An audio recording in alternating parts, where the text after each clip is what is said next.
When you are a villain in comic books, you give a lot of people very good reason to defeat you, and sometimes that happens in some pretty extreme ways. Today on Top 10 Nerd, I'm giving you my list of the top 10 most brutal villain defeats. Coming in at number 10, Superman Revenge Squad. After discovering the home planet of the Superman Revenge Squad, which this time is a confederation of criminals and tyrants from across the galaxy, as opposed to the team of supervillains from later comics, Superman wastes no time at all and charges at the planet with a full frontal assault, armed with nothing but his abilities and a strange package attached to his chest. Now, the Revenge Squad fires all their most dangerous, most powerful ordnance at Superman, firing everything they think will take out the Man of Steel. They all impact on Kal-El, and the villains think that they won. For a moment. But when the dust settled, they didn't even leave a scratch on Superman. Instead, the package on Soup's chest detonates, encircling the whole planet in a layer of mist. Now this seems really strange, but luckily, Superman is around to give us some exposition. Superman yells down to the entire planet of villains, explaining if any of them pass through the mist,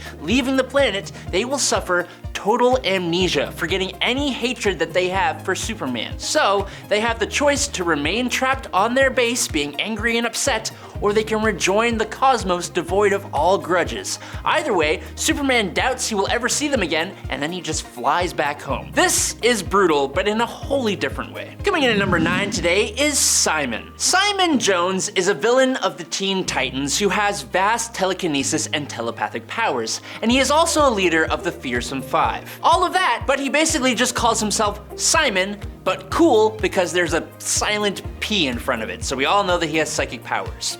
Very cool. In Salvation Run number 2, Psimon is among the new Injustice League when a bunch of villains, including him, get exiled to an alien world. Now Psimon, who is standing among some pretty big name villains, attempts to convince his fellow supervillains that escape is impossible. So then he proceeds to lay down his own plans for beginning a new civilization involving all the female villains getting pregnant and giving birth as soon and as frequently as possible. But the Joker is also here, and he doesn't seem to be a fan of Psimon. Joker very abruptly interrupts Psimon, tossing a rock that hits the guy square in the noggin, and then he runs up and smashes Psimon over the head repeatedly with another rock, and then assumes control. Number 8. Billy Kincaid. Billy Kincaid was first introduced in issue number 5 of the Spawn comic book series, and he's an incredibly deranged and disgusting person. Originally sentenced to 22 years in prison for taking the life of someone much too young, his good behavior coupled with his attorney and a ridiculous positive psychiatric evaluation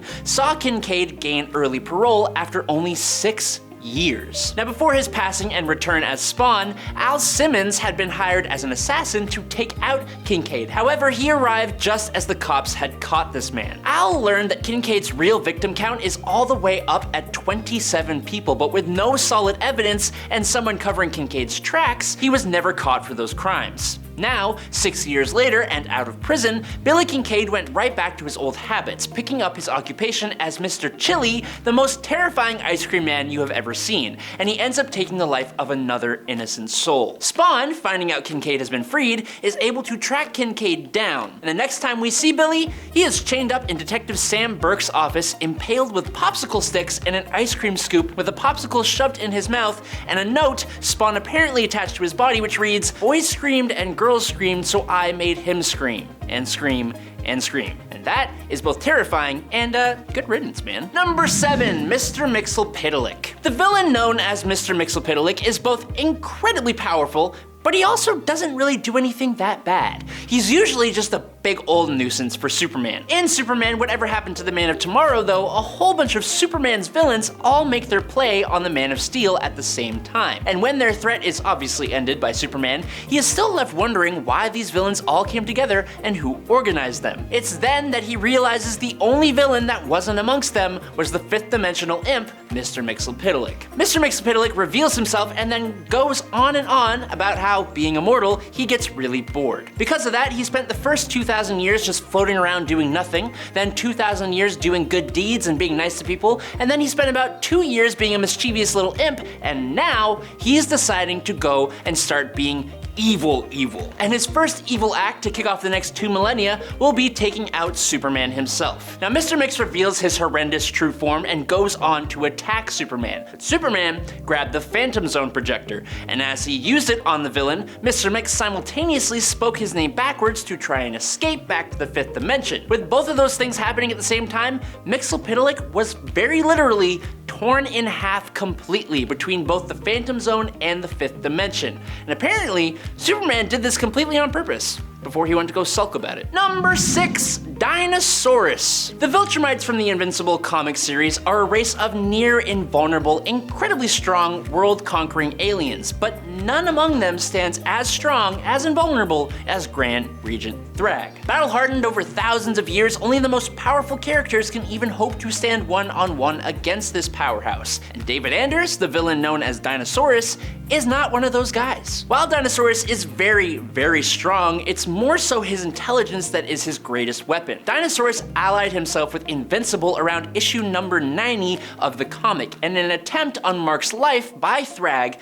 Dinosaurus comes to Invincible's aid, which he had to know would not go well. Dinosaurus attacks Thrag, but his claws shatter like glass on Thrag's invulnerable skin. Thrag then proceeds to pummel Mr. Anders, only stopping when he was distracted by an explosion. This brief moment of pause gave Dinosaurus the chance to chomp down on the Grand Regent's head. Fortunately though, just like his claws, Dino's teeth also completely shatter, not even leaving a scratch on Thrag, which gives Thrag the chance to first mock the guy, but then break his jaw and leave him to think about his mistake. Number 5, Blockbuster. Blockbuster may be a relatively unknown villain to some, and that may be due to the fact that he was primarily a Nightwing villain operating in Bloodhaven, and he mainly only ever showed up in Nightwing's own series, which is actually really good, if not extremely underrated. In a tragic series of events, Blockbuster's mother passed away, and Blockbuster blamed this on Nightwing. He set out on a campaign to ruin the hero's life, attempting to take away anything and anyone that mattered to Dick Grayson instead of trying to hurt Nightwing physically himself. When Nightwing was at his absolute lowest in Nightwing number 93 from 2004, after a slog of a fight that moved out onto a fire escape, Nightwing had Blockbuster on the ropes when the new vigilante and Nightwing's sort of not really girlfriend, Tarantula, showed up ready to bring Blockbuster to an end. In a move I and a lot of people just did not see coming, Nightwing leaves his morals at the door, realizing Blockbuster will never stop, and he steps aside to allow Tarantula to actually end the villain's life. Number 4, Lex Luthor. There have been a few times where Superman loses his powers. The one I want to talk about here is from All-Star Superman Volume 1, number 12. Clark Kent had lost his powers, and thanks to a serum, Lex Luthor had gained those powers. Now, after Lex makes threats against the Daily Planet staff, Clark shoots Lex with a gravity gun. While it made him fall from the sky, Lex doesn't realize the gravity gun is quickly draining his powers as well, and eventually it gives him supersensory input after he had defeated a weakened Superman in combat in front of the media. Once his powers drain away though, Lex goes to attack Superman in a fit of anger, and the recently beaten up depowered Superman is still no pushover as he takes out Lex with 2 non-superpowered punches to the face. This was in front of all the media Lex had just declared his dominion of Earth in front of 2. Then, Superman literally saves the entire solar system. Very cool. Number 3, Dr. Doom. Marvel's Ultimate Universe is a mixed bag. We got a lot of really cool moments and fun stories and alternate looks at heroes that we love. Ultimate Spider-Man is one of the best Spider-Man runs of all time. But the Ultimate Universe also gave us some duds, some really weird questionable choices, and it gave us Ultimatum. There are tons of things we could talk about when it comes to brutal moments in this book, for heroes and villains alike. I've talked about the Ant-Man, Wasp, and Blob moment to death, and it still makes me cringe and gag. But another less talked about, extremely uncharacteristically brutal defeat from Ultimatum would be when the Thing ended the life of Dr. Doom. Dr. Doom had been the one to take the life of the Scarlet Witch, sending Magneto over the edge and starting Ultimatum in the first place. Doom indirectly caused a massive loss of life, including some members of the Fantastic Four. So, in revenge, Ben Grimm the Thing took a little trip to Latveria. He walks in Doom's front door, tanks a blast from Doom, scolds him a very tiny bit, and then he grabs his head in one rocky hand and crushes it like a can of crushed tomatoes, right in front of a captured Namor who can only watch on in horror. In at number 2 today, it's the Green Goblin. Now, look, the Green Goblin kind of deserves his brutal defeat, unless you look at Green Goblin as a sick man who really just needs some serious rehabilitation. That's also valid. But after the removal of Gwen Stacy's soul from our earthly plane, Spider-Man was unsurprisingly not happy, and he wanted revenge. In response, Gobby wanted to put Spider-Man 6 feet under. When the two fought in the Amazing Spider-Man issue 122, the fight was intense, with Goblin even insulting the value of Gwen Stacy's life. Peter naturally lost it and begins to pummel the Goblin. Now Peter comes to his senses, stopping himself from taking the Goblin's life and becoming no better than the Goblin himself. But Norman wasn't done with Spider-Man just yet. Using his remote-controlled glider, he attempts to fly it and its big pointy blades right into Spider-Man's back. But Spider-Man has his spider sense, and it saves him at the very last moment when he dodges the glider that flies straight into the Green Goblin's chest, ending him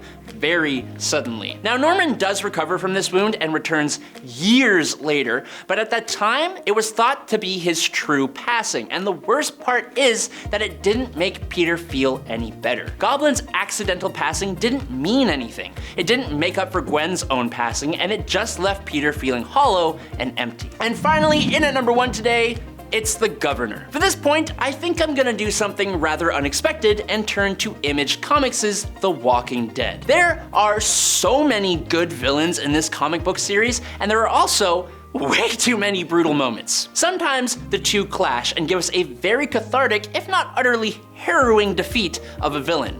And in this case, his name is the Governor. Leading his own community called Woodbury, at first the Governor seems like a decent dude for about 5 minutes before he threatens to feed Rick, Glenn, and Michonne to the zombies. And then he cuts off Rick's hand. He ends up keeping the 3 captive and treats Michonne the worst of the bunch. When she finally escapes, she comes back for some serious revenge. Knocking the Governor unconscious, Michonne strips him to his skivvies, makes holes in his shoulders, does unspeakable things to his nether regions, places a spoon where the sun don't shine. She removes his left eye and his fingernails and frees him of his left arm. Now somehow, the Governor survives this, leading to an incredibly savage attack on the prison where our group of survivors are staying. During this attack, the Governor's own people turn on him for his ways, and that's the end of one of the first real human villains in the Walking Dead series. And that is all I got. I'm Adam Andrews, this is Top 10 Nerd. Thank you so much for watching. I'll catch you all on the flippy flop, but until then, peace out, nerds.